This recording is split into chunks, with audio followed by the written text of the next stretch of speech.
Je suis Jim de Mercedes-Benz. Voyons comment tirer parti de la boîte automatique de votre véhicule. Comme tous les systèmes de performance Mercedes-Benz, la boîte de vitesse est conçue pour être sportive, efficace et fiable, et offre autant de contrôle et de plaisir qu'une manuelle.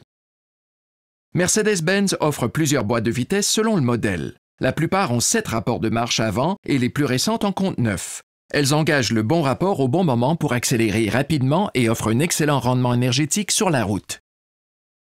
Les modèles ont une variété de sélecteurs de vitesse situés sur la console ou à côté du volant. Tous indiquent le rapport que vous avez sélectionné sur un écran à côté des cadrans. En mode marche avant ou drive, un D et un numéro s'affichent, indiquant le rapport engagé. Sur tout modèle, la pédale de frein permet de quitter le mode de stationnement Park. Le levier électronique Direct Select à côté du volant permet de choisir les rapports du bout des doigts. Pour passer de Park à Drive, poussez le levier vers le bas plus loin que le point de résistance. Pour la marche arrière, faites la même chose vers le haut. Encadré, votre choix s'affiche. De petites flèches à côté des autres rapports indiquent comment et quand les sélectionner. Pour passer au point mort, poussez le levier vers le haut ou le bas, seulement jusqu'au point de résistance. Pour Park, pesez sur le bouton au bout du sélecteur. On passe automatiquement en mode Park en ouvrant la portière du conducteur à l'arrêt dans n'importe quel rapport. Mais il vaut mieux passer en mode Park et engager le frein à main soi-même. Pour les modèles dotés du sélecteur de vitesse gainé de cuir sur la console, déplacez le levier le long de la grille de Park qui est à l'avant vers la marche arrière, puis le point mort et Drive. Pour passer de Park à la marche arrière, appuyez sur le frein et déplacez le levier légèrement vers la droite tout en le ramenant vers le R. Pour passer de R à N et de N à D, déplacez le levier d'un cran vers la gauche en le repoussant. En position Drive, la fonction Touch Shift permet de changer de vitesse manuellement en tapant légèrement le levier d'un côté ou de l'autre. Chaque pression vers la gauche ou le signe moins fait rétrograder. Chaque pression vers la droite ou plus fait passer à la vitesse supérieure. Poussez le levier vers la droite et maintenez-le pendant 1 seconde pour revenir directement à D.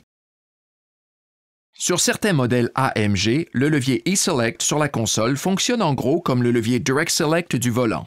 Tirez-le vers l'arrière, au-delà du point de résistance, pour passer à D. Faites la même chose vers l'avant pour passer à R. Pour Park, appuyez sur le bouton P. La boîte de vitesse passera automatiquement en mode Park si vous ouvrez la portière du conducteur, mais il vaut mieux l'engager soi-même. La plupart des modèles ont 2 palettes de changement de vitesse derrière les branches du volant. Elles permettent de changer de rapport sans quitter le volant. Chaque pression sur la palette gauche, illustrée du signe moins, choisit le rapport inférieur le plus proche. Un petit coup sur la palette droite, illustré d'un plus, fait passer à la vitesse supérieure.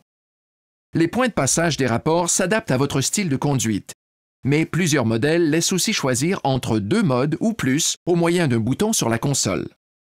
La lettre correspondante s'affiche à côté de la gamme de rapports dans le groupe d'instruments. Le mode standard s'appelle E ou C pour Eco ou Controlled Efficiency. Il est automatiquement engagé dès que le moteur démarre. Il optimise l'économie de carburant et le confort de commande des vitesses et rend la tenue de route plus sûre sur chaussée glissante. Le mode S ou Sport permet des réactions plus rapides et des passages de vitesse à régime plus élevé. Pour certains modèles, on démarre en première plutôt qu'en deuxième. Certains modèles ont aussi le réglage M sur le bouton. C'est un vrai mode manuel qui reste engagé jusqu'au passage à un autre mode. Les modèles dotés du dispositif Agility Select offrent encore plus de choix. Regardez la vidéo sur ce dispositif pour en savoir plus. En Drive, les palettes permettent d'activer un mode manuel temporaire. L'indicateur n'affiche plus D, seulement le numéro du rapport sélectionné. On peut rétrograder pour garder une vitesse basse en descendant une pente ou pour accélérer plus vite. On peut aussi passer à la vitesse supérieure. La voiture restera dans le rapport sélectionné jusqu'à ce que vous rouliez trop lentement ou rapidement pour ce rapport. Dans ce cas, une autre vitesse s'engage, mais toujours en mode manuel. Si vous ne touchez pas les palettes pendant plusieurs secondes, vous passerez en mode entièrement automatique, sauf si vous faites un virage ou descendez une pente et utilisez le rapport pour l'effet frein moteur. Si on emploie le sélecteur de vitesse ou le bouton Mode, on reste dans le rapport choisi. On peut passer en mode automatique en tout temps. Il suffit d'appuyer sur la palette plus pour 1 seconde jusqu'à ce qu'un D apparaisse à l'écran. Ou taper légèrement le levier Direct Select vers le bas et la position D. En Drive, Pour passer directement au meilleur rapport pour doubler une voiture, appuyez sur la palette gauche pendant environ 1 seconde.